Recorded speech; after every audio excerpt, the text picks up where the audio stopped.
Welcome to the Becoming Superhuman podcast, where we interview extraordinary people to bring you the skills and strategies to overcome the impossible.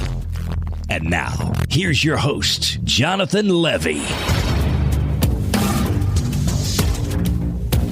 Before we get started, I want to tell you about an absolutely crazy idea that I recently had.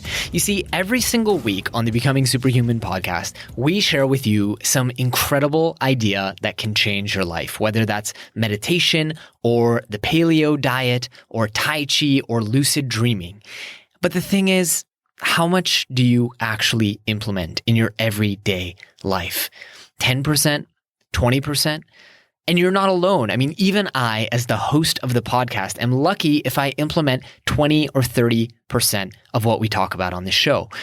Why is that? Well, first off, in order to implement, we need more than a week. We need more like a month or even 2 months. We need community of people supporting us, cheering us on, and we need actual guidance from the experts beyond just a 1-hour podcast. So I had a crazy idea. What if we got everybody together in a members only group, and then we committed to one another that we were going to take on a new challenge every month? 1 month, we would all commit to lucid dreaming. Another month, we would all commit to improving our willpower. Another month, we might all try to wake up at 5:30 in the morning. So I put this idea out there and we got over 100 people committed and involved. And here's what it looks like. In addition to a regular monthly challenge, we also send out all the gear, all the books, all the whatever that you need to complete that monthly challenge in the mail and in your email. We then have an expert, one of the 200 world-renowned experts that we've had on the show, come into the private group and teach a lesson every single week for a month so that we can actually implement what we're learning. We already have started developing the first challenges. We're working on a lucid dreaming challenge. We're working on a willpower challenge and many, many more.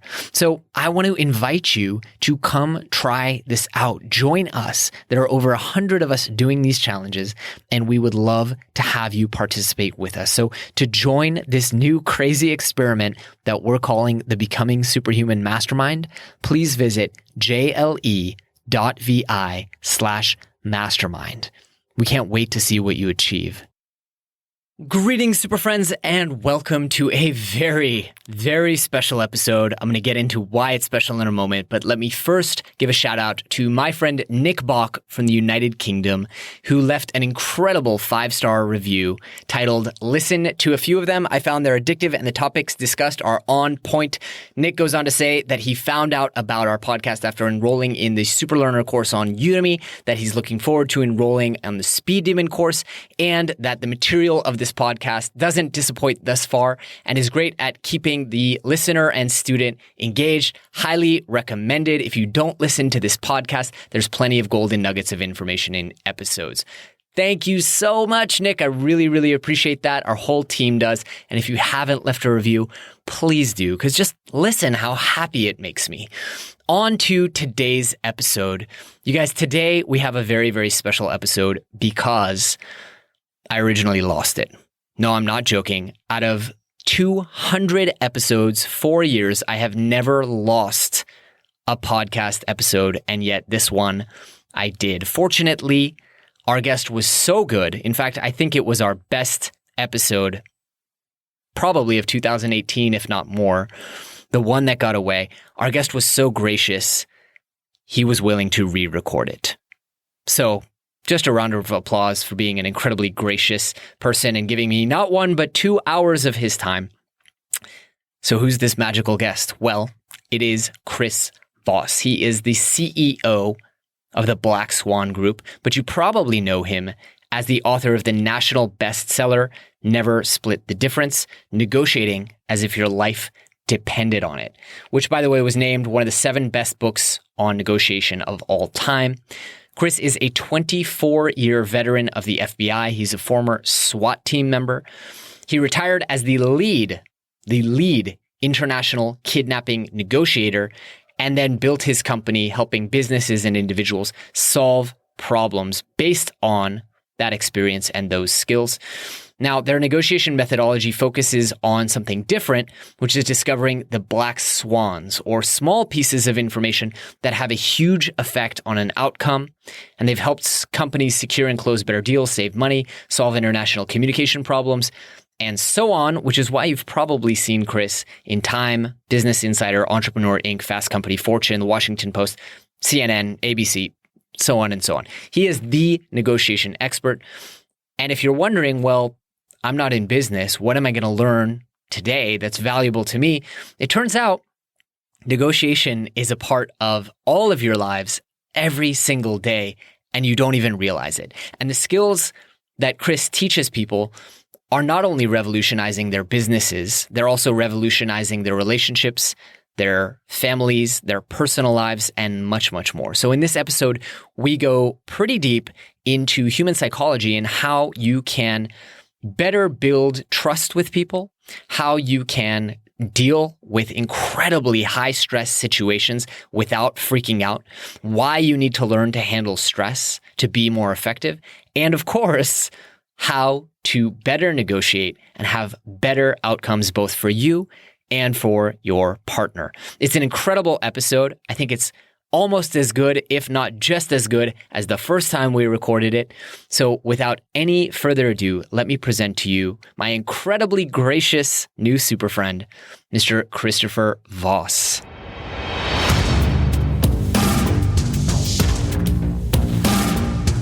Mr. Christopher Voss, welcome. I guess welcome back to the show. How are you doing, my friend? I'm good, thanks, man. How are you today? I'm doing all right. I still am beating myself up about the fact that I lost our unbelievable interview. So I want to thank you again for agreeing to do the interview once again. Yeah, man, my pleasure. So, Christopher, tell us a little bit about your work, who you are, and how you came to be the top negotiator in the FBI. Yeah, well, I was a hostage negotiator with the FBI. Because of my terrorism background and some other stuff, I ended up working a lot of kidnappings internationally, and then decided to take those ideas and write a book about negotiation in general. Never split the difference, and the book's done really well. And now my company is a Black Swan Group, and we're coaching people in business and personal negotiations, coaching and training. We're coaching a lot of people. Absolutely incredible. Tell me about that path, how you went from the beginning of your career, maybe your education, to being involved in counterterrorism, to the path of getting into the FBI. What does that actually look like? Yeah, well, I was a police officer, although that's not necessarily, that's just one avenue of many into the FBI. Stay out of trouble, get a 4-year college degree, work for a few years, and then compete to get in. And they take people from all walks of life. I mean, literally, scientists, the teachers, everything. I mean, looking for people that are just well-rounded, ideally. And so then you can become a hostage negotiator as an additional duty. There are a number of additional things you can do besides being an investigator. While you're an investigator, you can be on a SWAT team, which I was also. If you like things that blow up, you could be a bomb tech. You could be an evidence tech. You could do undercover. You could be a hostage negotiator. Each one is kind of a different cat, different breed of cat. And so after being on the SWAT team, I hurt my knee and decided to try negotiation, found out it was a lot better, a lot more interesting for me. Wow. So you've always been really, really good under pressure. Or is that something that was innate for you? Or did you learn that in SWAT? Or how did you learn to thrive under pressure like that? Yeah, we learn it. I mean, there's very few things that we can't learn, especially. And I would say thriving under pressure, operating under pressure is an emotional intelligence thing. And emotional intelligence is learnable. It's, EQ versus IQ. Your IQ, you can only get so smart. It's kind of like your height. You want to get better at emotional intelligence stuff. You can get better at it. You can practice it. You can learn it. That's incredible. So you make this transition. You realize that negotiation is even better for you than going around in a Kevlar vest and kind of fighting bad guys. Did you have a natural gift for it, or was there a difficult learning curve for negotiation? I think you got to have one or two traits to get good at negotiation. You either got to be open to learning, or you got to be a hard worker. I happen to think that I'm both. I mean, I grew up from a background where we believed in hard work. I'm also open to learning. I'm coachable. And, both of those will accelerate it. But if you're determined, like anything else, if you're determined to learn, you can get good at it.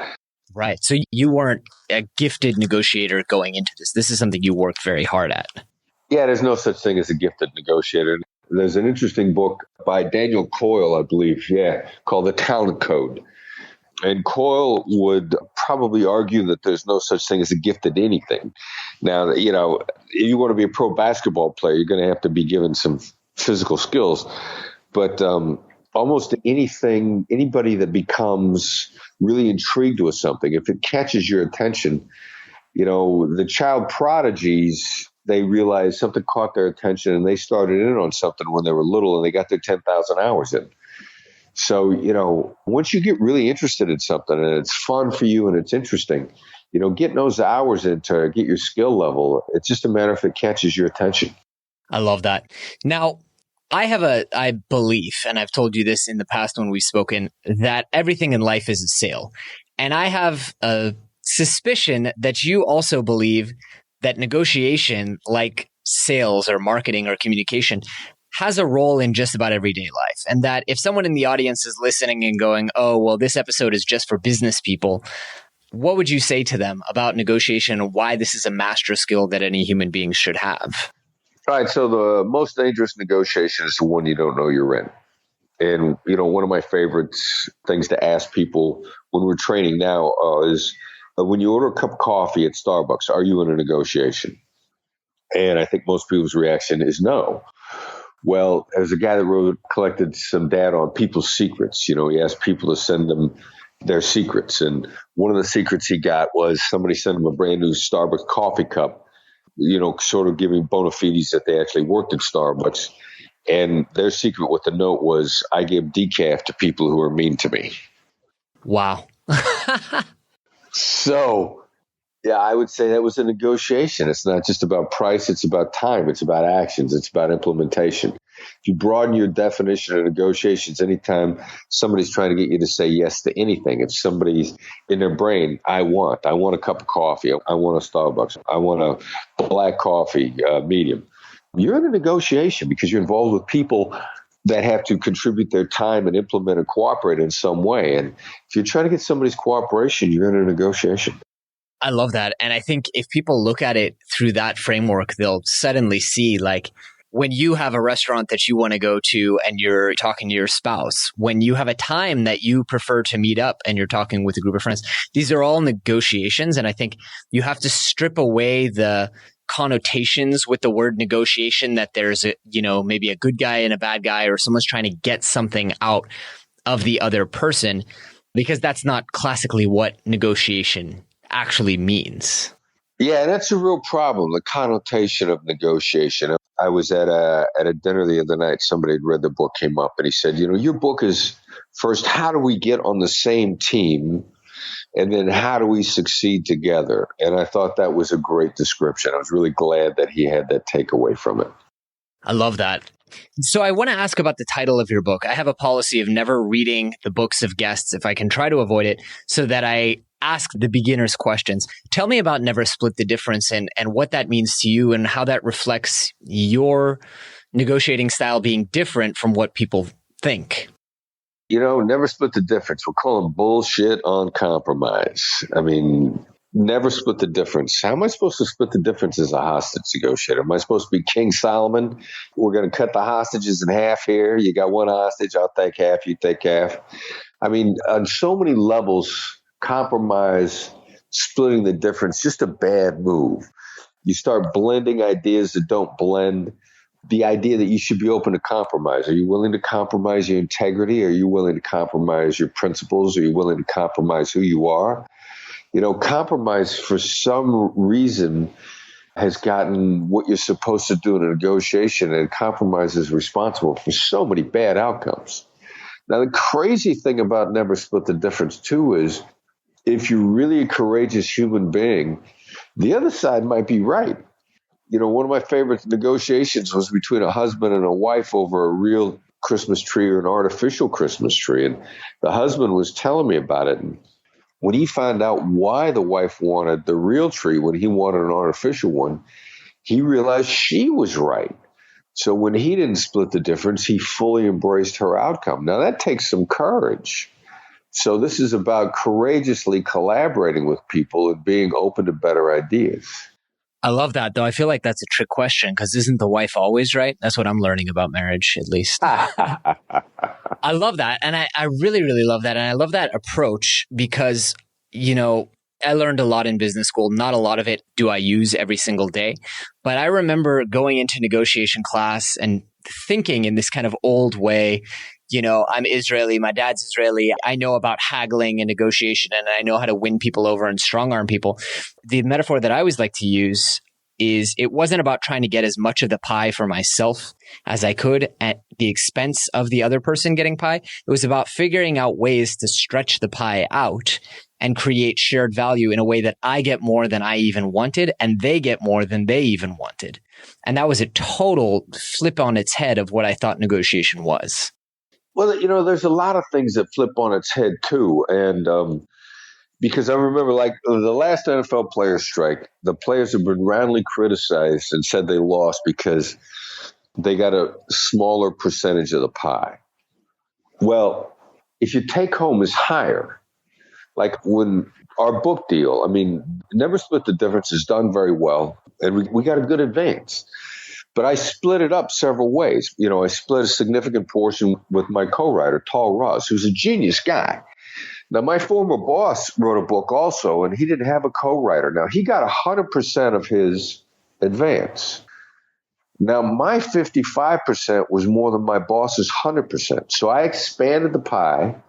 I got a smaller portion of the pie, and I laughed all the way to the bank by having more money to take home with. So it's also, what are you going to get bent out of shape about on this whole fairness issue when in fact you're taking home a lot more money? And that's what really matters is how do you provide for your family? How do you provide for yourself? It's real easy to get bent out of shape over the wrong things. Yeah, and I think it's really easy to put your ego in the middle because when people talk about fairness, what that really means is my ego doesn't feel like it's being respected. Yeah, exactly. Fairness is the F word, and more negotiations break down over the F word than anything else.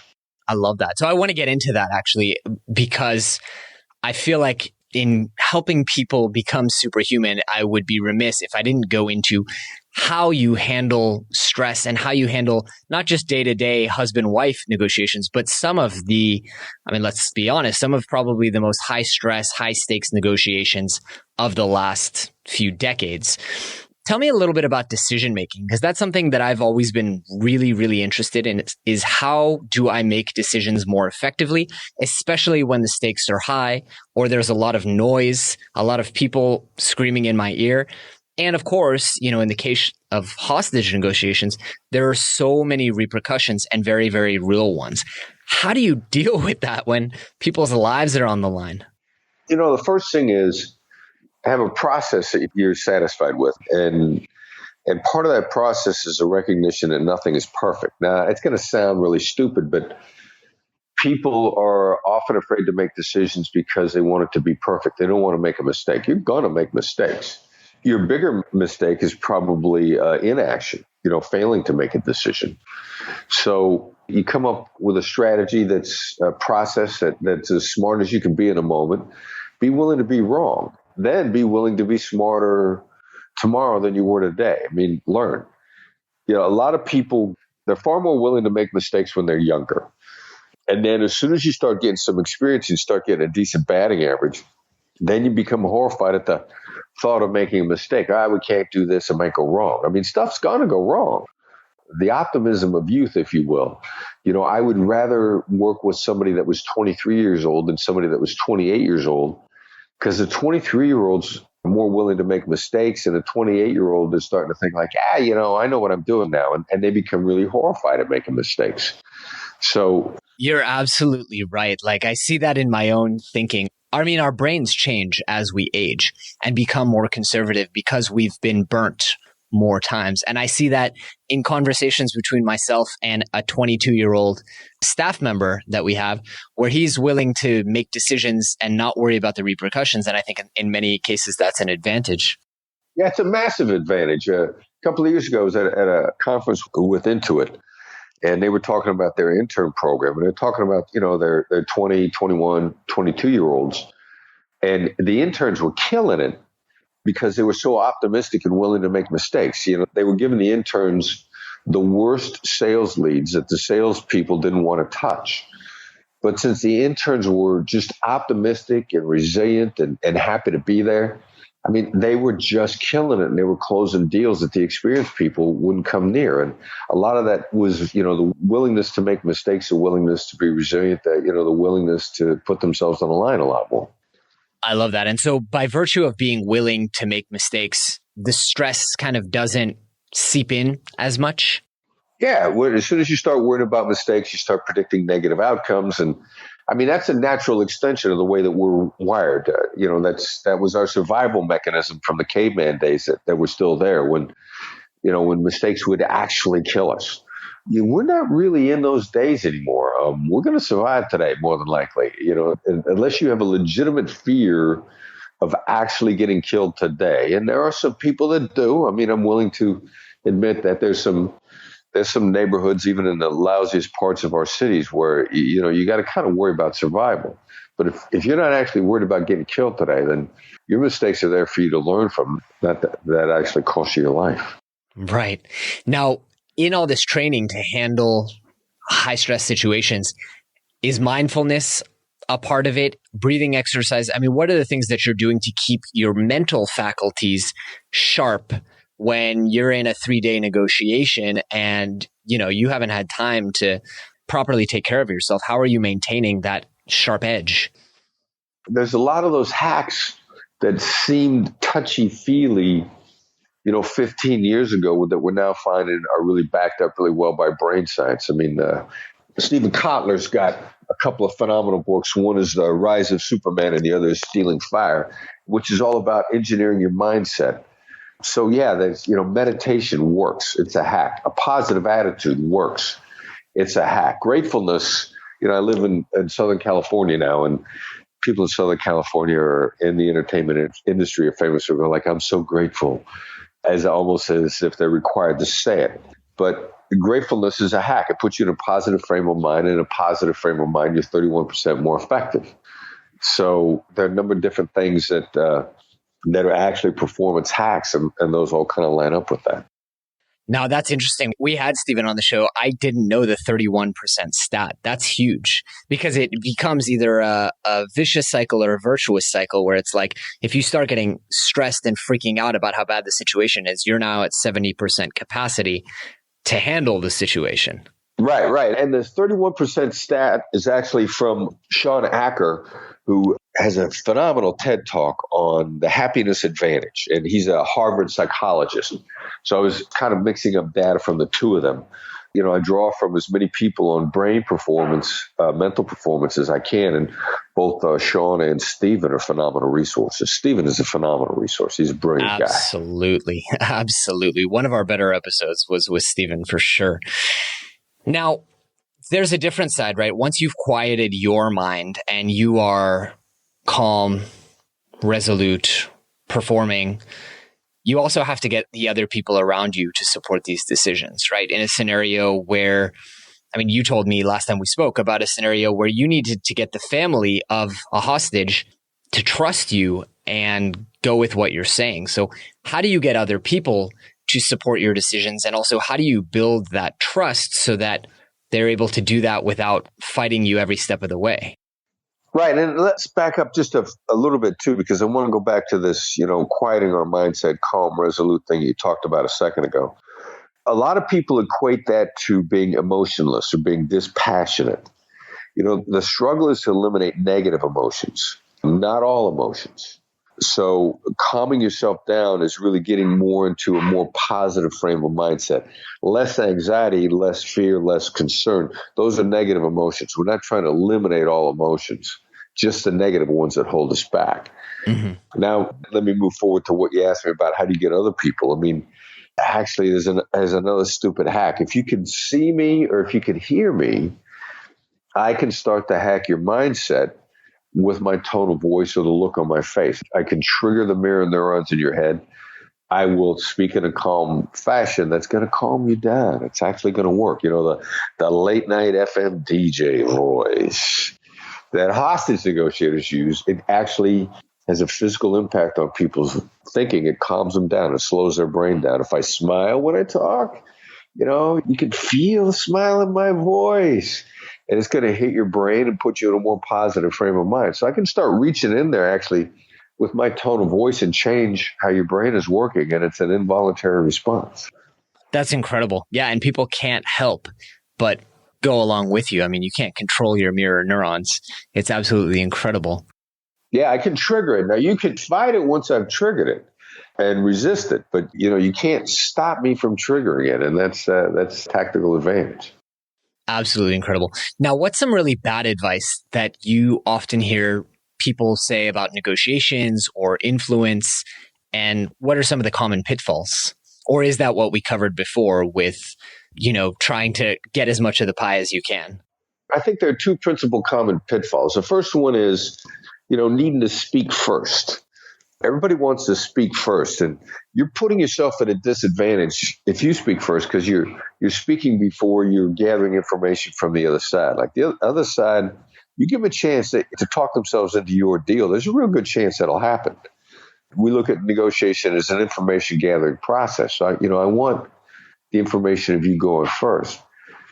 So it's, who goes first? Who speaks first? The academics will argue, and I love that they argue with us on this point. Academics want you to name price first, and the master practitioners will not name price first. And people should ask themselves, who do I want to listen to, an academic or a master practitioner? You see across the board, the master practitioners, the most successful people, they want the other side to go first. They want that information.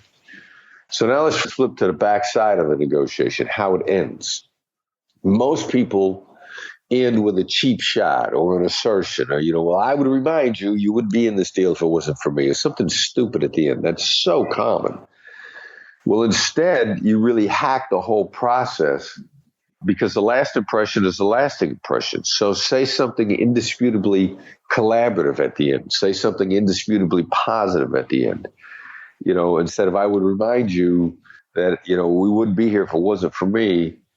Instead finish with, I'd really love for us to work things out. We wouldn't be talking if we didn't want to collaborate in a way that would benefit both of us. Because no matter what happens, your last words are what are going to ring in their ears. So use it to your advantage. Seed your success instead of your argument. Wow, that's really, really powerful. So we've now kind of covered the negotiations piece. What happens when things go sour, though? When things start to really fall apart?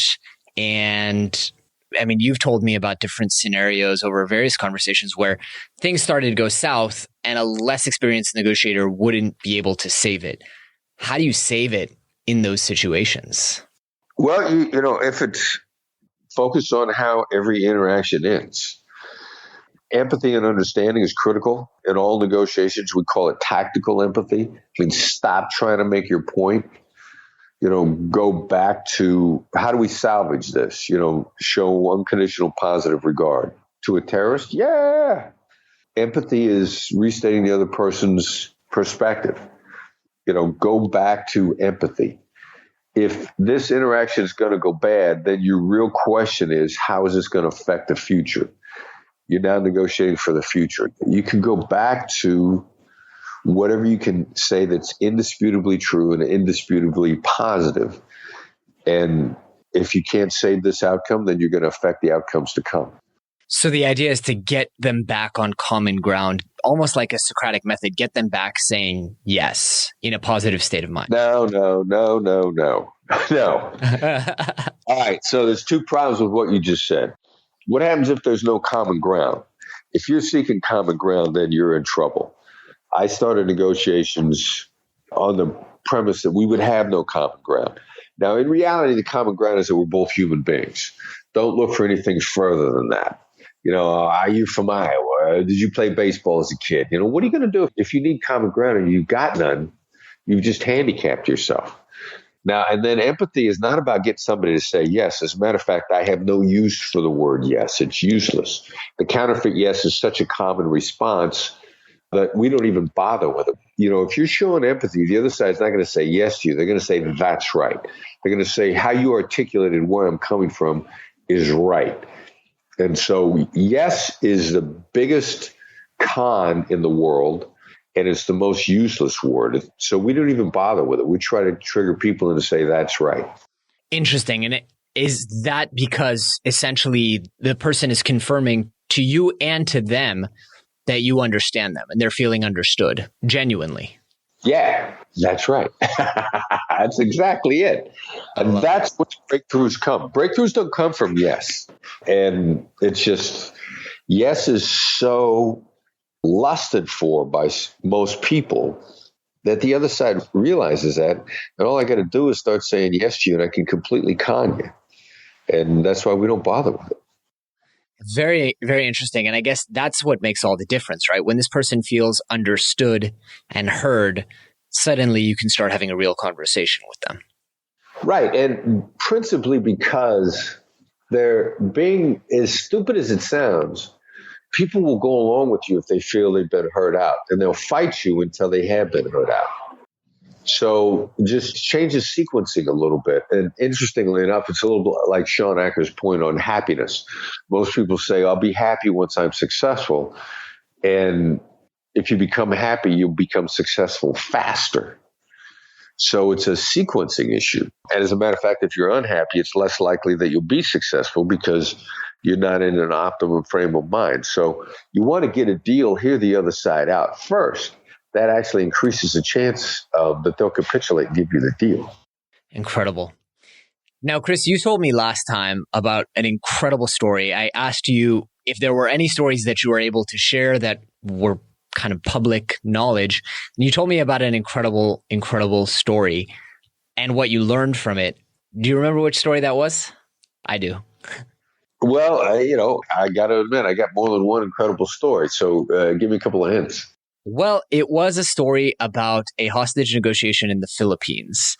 Right. But if you have a better story, I'm happy to hear it. I got more than one in the Philippines. Are you talking about the one where the terrorist called my counterpart afterwards? No, I didn't. Tell us that one. All right, give me a couple of hints here. I was in and out of the Philippines. We had a number of just awesome cases. I mean, we talk about at least 3 of them in the book. Wow. So we're playing 20 questions here. It was the one where essentially you told the person, and this is where the memory expert in me comes out. You told the person, we're not able to do this and we can't do that. And the person essentially goes, okay, well, and they essentially revealed to you that they were bluffing and that everything was going to be okay and they actually weren't going to harm this person. And it was just a quick turn of the phrase and the way that you kind of positioned it to gather that information, as you put it. All right. Yeah, and I know which one you're talking about. I mean, and in fact, the other side wasn't bluffing on the issue. We had a serial kidnapper who had a hostage. And, this is a guy that had killed before. The ransoms had been paid, we found out after the fact, and the hostages never showed up. And that only leaves one potential outcome. In another previous case, this killer had chopped somebody's ear off and sent it to the company in order to prove that he meant business. So, we had a guy who had no problem killing. But I had coached my negotiator because I was an international negotiation coach. And I'd coached him up on what we now refer to as calibrated questions, which are sort of a precise set of open-ended questions. We focus on the word what and how specifically, and it's calibrated to make the other side feel in control. And people are much more collaborative and less threatening if they feel in control. And we'd gone back and forth. There was bargaining both over a ransom and over the kidnapper wanted a per diem, if you will, a daily amount of money to take care of the hostage. The reason he said, I need money to take care of your son, because mom was involved on the other end. I was coaching a brother. And while I researched your family's ability to pay a ransom, and then I told my guys, the family I was coaching, a brother who was a sharp guy, there's no research going on here. The research is how easily you pay the daily amount. And he'll bleed you dry. And then after this goes on for a while, he'll then say, okay, since you paid $200 a day for a year, you can afford $7 million or whatever it might be. So we're going to resist paying the daily amount. Now, you can't fight openly. That's what hostage negotiation's about. It's about not collaborating without being combative. So I coached my guy in the open-ended questions. On his own, he came up with a brilliant question. And he said, when we run out of money paying the daily amount, what's going to happen? It's a great win what, which is designed to move somebody's mind to a point in time and force them to look at something without them knowing that you forced them. And that's when the kidnapper said back, he said, it'll be all right, which is an agreement to not kill. And he was fully capable of taking people's lives. We didn't know that at the time, who we had on our hands, but we found out because we engineered a rescue about 10 days later and caught the bad guy and found out we had a really bad guy on the other end. And so we changed the course of that negotiation with a good calibrated question. Incredible. Now, is that something that we can learn to do? Is that something that's useful in daily lives? I mean, how do I ask a good calibrated question like that? Yeah, it's absolutely learnable. First you want to focus on how and what as your open-ended questions. Avoid why. Why makes people feel accused? Instead of saying, why did you do that? Say, what made you do that? Instead of saying, why is that your choice? Say, what makes it your choice? It takes the sting of accusation out. And then if you want to remind them of something they said in the past that they're no longer agreeing to, or a point in the future, which is an issue, if it's something they said in the past that they've changed their mind about you, instead of saying, why did you change your mind? You say, when you originally said this, what did you have in mind? Because that moves them back. The when aspect of that changes the focus to the moment in time you want them to look at. And then you drop in the what, because it's non-accusatory. When you said this, what did you have in mind? What we said to the kidnappers, when we run out of money, what will happen? It's the when-what combination to get people to gently look at stuff. I had a boss that got mad at me once, and he was taking back approval of a training I wanted to go to because I made him mad, and sometimes I wasn't really great at talking to my bosses. And he was looking to teach me a lesson by taking away permission to this training. And I just said, when you originally approved this, what did you have in mind? It was a when-what combination, and it made him feel in control, which is all he really wanted. And it was then that he let me keep the approval for the training and didn't withdraw it. Brilliant.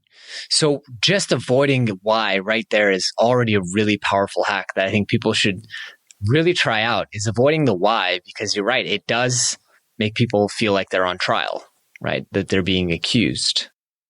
Yeah, and it runs counter to so much we're told in business, because you're supposed to find out the other person's why, find out their motivation, which is true. But if you ask them like that, it's going to make them feel accused, and you're not going to get as much information as you could have gotten. So just switch it to a what, and it'll be a lot easier to hear.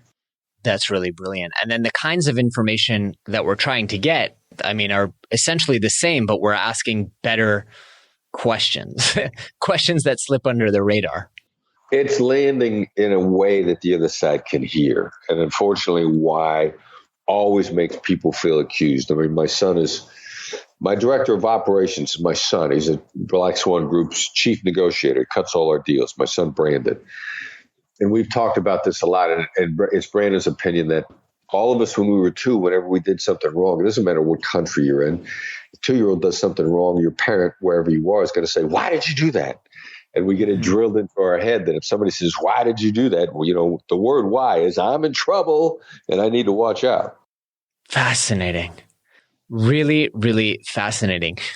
I'd love, Chris, to give folks some homework, because I really want people to take all the things that we've learned, and we've learned a lot already. And I'd love for them to try something out. Is there any exercise that you give people when you're teaching or doing workshops that they can go and try out in their next negotiation? I guess the first one is recognize when you're in a negotiation. And then the second one, what can we give people to actually chew on? Well, just, before, if you want to make your point, just try to paraphrase what the other side has said first. Just the covey advice, seek first to understand, then be understood. Tweak that to seek first to show understanding in order to be understood. Just take another 15 seconds in any given conversation, paraphrase, summarize what the other side said, what they said. Try to get a confirmation from them that you heard them right, and then make your point. See what happens. Just play with it in your low stakes conversation. You play with that in a few low stakes conversations, and you're going to start working magic, and you're going to want to try it when there's a lot on the line. So smart. I'm always taken aback by how good advice transfers from discipline to discipline to discipline. And I'm working with an executive coach, Annie Hemming-Pratt, who teaches leadership and communication skills. She was the former CEO of Coffee Bean and Tea Leaf. And the same things that she taught me around leading my team in a very 21st century way, where we talk about our emotions and things like that. Andre Norman, who spent 14 years in prison and ran the largest gang in the penitentiary that he was in, same advice for leading, a criminal organization and not getting killed in prison. And it's the exact same advice that you're sharing as well, which is communicating to people when you understand them. And Annie uses the line that I love after someone speaks, just rephrasing and going, are you thinking that because of what the person said, that's going to lead to this, right? So just making sure in a language that puts it into their mindset, let me make sure that I understand what you mean when you say that. You think that that means this, right? And it's incredibly powerful. Yeah, and it's funny you mentioned Andre Norman. I met him just a couple of weeks ago. I mean, he's a cool guy. And the idea that a former FBI agent and a former prison gang leader would be buddies is, we sort of make for the odd couple, don't we? I know, right? You met him in Phoenix at Genius, right? Yeah. Yeah, I didn't run into you there, but I ran into you at Summit. Funny, we were on the same path. Right. So, Chris, I want to give you an opportunity to talk about your book. As you said, it's done very well, but I'm sure there are a few folks out there who haven't read it. Tell us a bit about Never Split the Difference, why anyone should read it, even if they're not a business person or a hostage negotiator. Yeah, well, Never Split the Difference. People are using it across the board. I mean, there's a gentleman that is using it phenomenally in real estate in Florida and put the same techniques into a really difficult conversation he had with his 16-year-old son. And when I met him, he said, "You gave me my son back."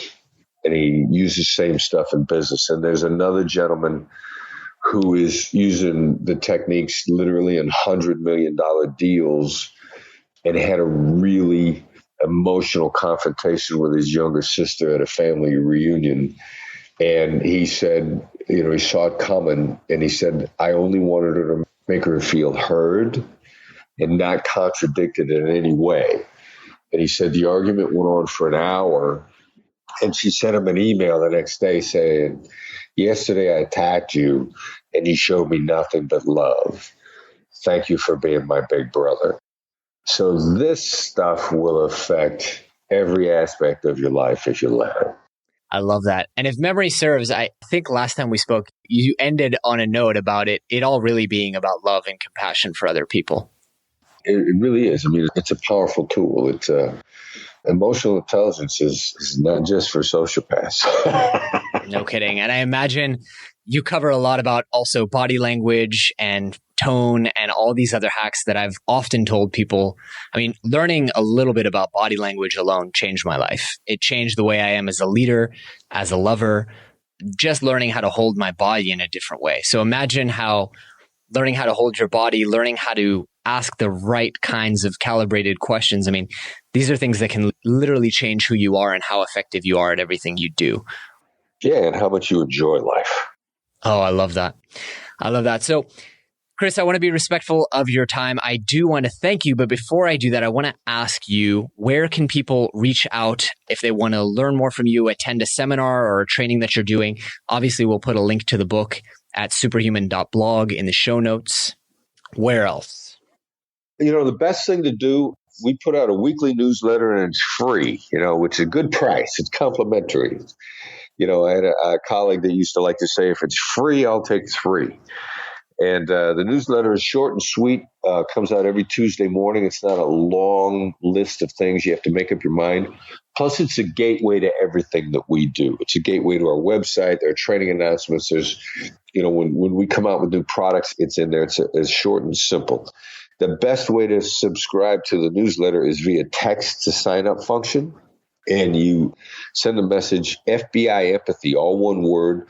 Don't let your spell check put a space between FBI and empathy. So FBI empathy, all one word, and send that to the number 22828, and you'll get a response back to sign up for the newsletter. Awesome. And I will have our show notes people also put that in the show notes so that people don't miss it and don't try to do it while they're driving. Chris, I want to thank you so much. Once again, it's been an absolute pleasure chatting with you. And before I let you go, I just want to ask you one thing, which is if people have one big takeaway and they carry that takeaway with them for the rest of their lives, what would you hope for that to be? Yeah, hear the other side out. You might be surprised at what they say that works for you. Give them a chance. I love that. Mr. Christopher Voss, thank you so much. It's been a pleasure chatting with you. Thank you for having me on. Have an awesome day. Take care, my friend. All right, Super Friends, that is all we have for you today, but I hope you guys really enjoyed the show and I hope you learned a ton of actionable information, tips, advice that will help you go out there and overcome the impossible. If you've enjoyed the show, please take a moment to leave us a review on iTunes or Stitcher or drop us a quick little note on the Twitter machine at GoSuperhuman. Also, if you have any ideas for anyone out there who you would love to see on the show, we always love to hear your recommendations. You can submit on our website or you can just drop us an email and let us know. That's all for today, guys. Thanks for tuning in.